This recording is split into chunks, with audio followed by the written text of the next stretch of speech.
Okay, so we are very, very delighted to be here today because there's something burning in our heart that all this year we have been looking forward to. It's something that you are passionate about in all your lectures. In fact, any other person that we met over the years, and people do all kinds of programs for this kind of stuff, maybe if to affect society on this, on that. But you are one person that has been consistent on the youth agenda, youth and leadership for so many years, which I'm privileged to be a part of. Now, the Nigerian youths, we have made up our mind to take our destiny in our hand. There's a major project that is on right now, which is called the Nigerian Youths Decide.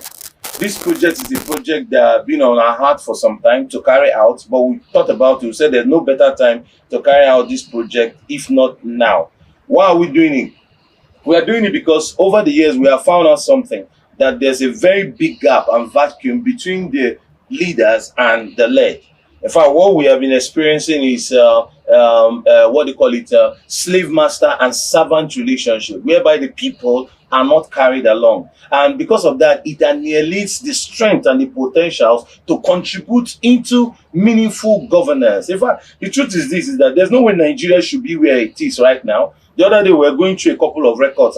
We found out that Nigerian passport is one of the lowest currently right now. It's ridiculous. Because, sir, you will agree with me that the same young people in UK, in America, when you talk about entertainment and tech and a couple of other areas, even in medical sciences, are the ones, in fact, the most wonderful sets of Africans that you can think about and all.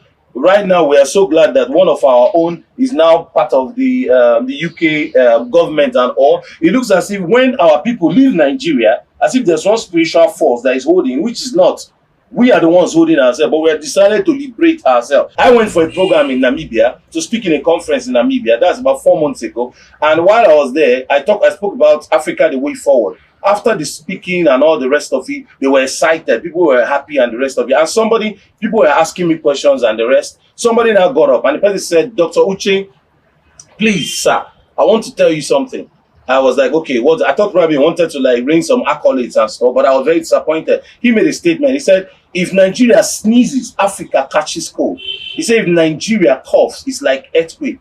That please, can you go back to Nigeria and mobilize your youths for them to know that the rising of Africa is tied to the Nigerian youths. Please, I know this is the collective thinking of everybody here. When you feel saying that people stood up and they were clapping, I felt ashamed because Nigeria is the only place where we go to build other people's country, but our own, we forget about it. We don't do anything about our country. But now we are saying, no, we are taking our destiny through the PVC. So the Nigerian Youth Side movement is a movement whereby we have invited, right now, sir, we have invited all the presidential candidates to come and listen to the young people on what the young people want from them. You cannot come to our house to tell us what you want to do for us without finding out what we want from you. So we have invited them in Abuja on October 1st for them to come sit down, listen to us. At the end of the day, they can make remarks, answer 1 or 2 questions, and carry the young people along. So this particular project is a project that we are not just doing for once and one-off and all. We are continuing it because one other thing they do in Nigeria,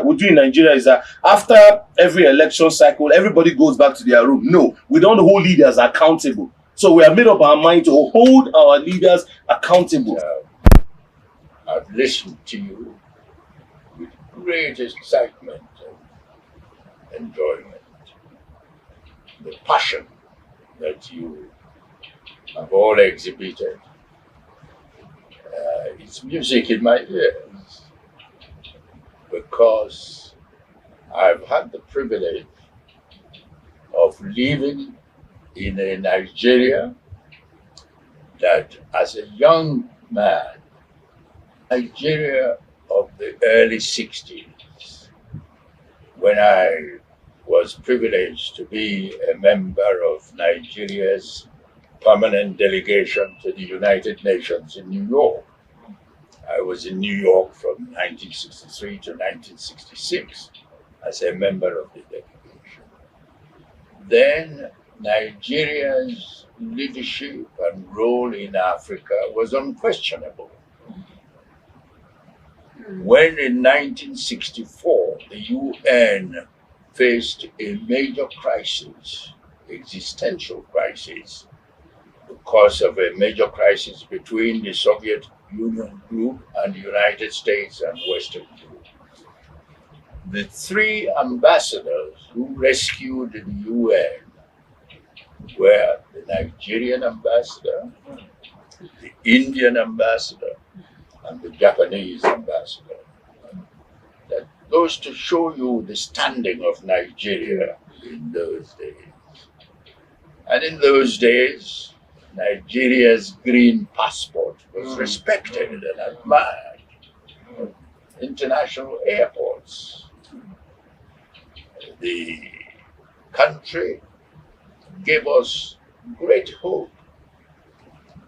At that time, the country was, in terms of social development, at the same level with South Korea. We were a notch higher than Malaysia. Wow. In the early 60s. Look at where we are today. We are more than one generation behind the South Korea. We are years and years behind Malaysia. Nigeria's passport is disrespected internationally. You know, you present the green passport, they view you with suspicion and disrespect. Not to mention the situation in our country, because the respect you earn abroad depends to a large extent on the situation in your own country. That's right. All the embassies and the world, now communications are so easier that whatever happens here is known all over the world. They know all over the world that there is hardly any day that passes here you don't read of so many people being killed, so many people being kidnapped. And many governments now warn their citizens not to travel to parts of Nigeria, which was not the case when I was a young student at University College of Ibadan.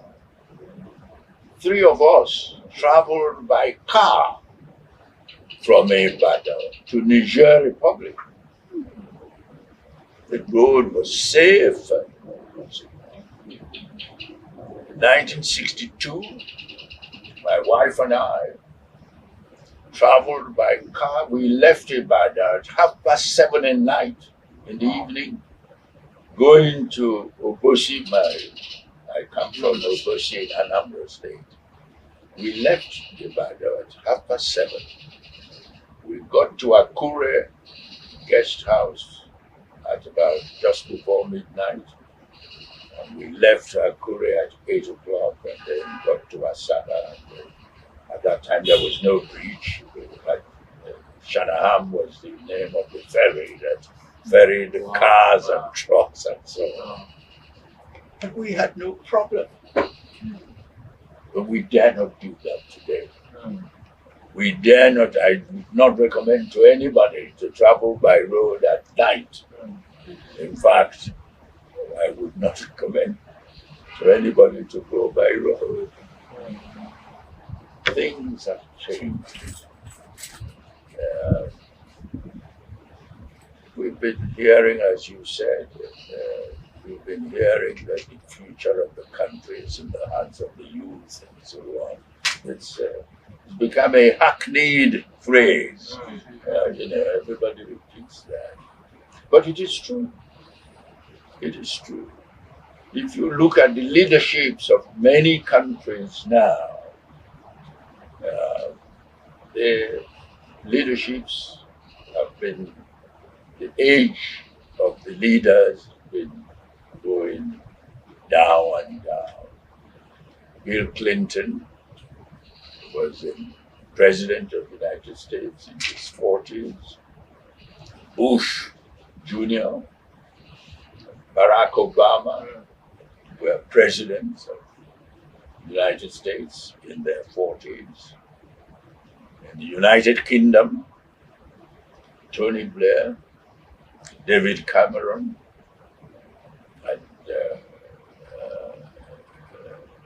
today, or yesterday, we had the new British Prime Minister, who is 47.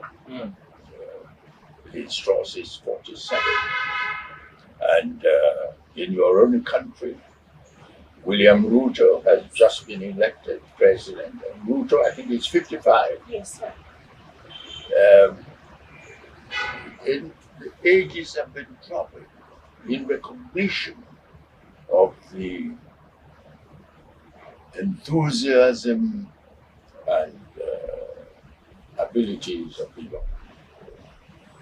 So for me to hear you speak as you've been speaking, is, as I said, it's music in my ears, because I'd like to spread your message to all of them.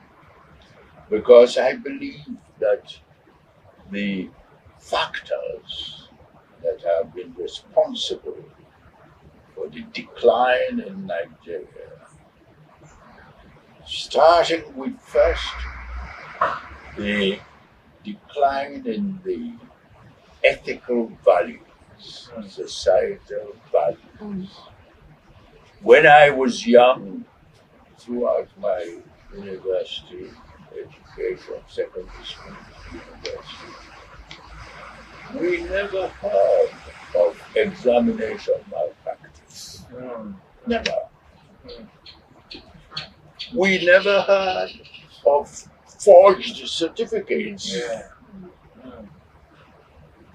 We grew up believing that success comes from hard work and integrity, good character.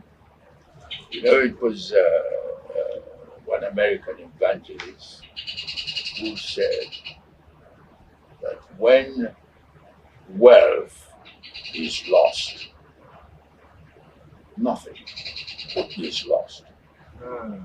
When health is lost, something is lost.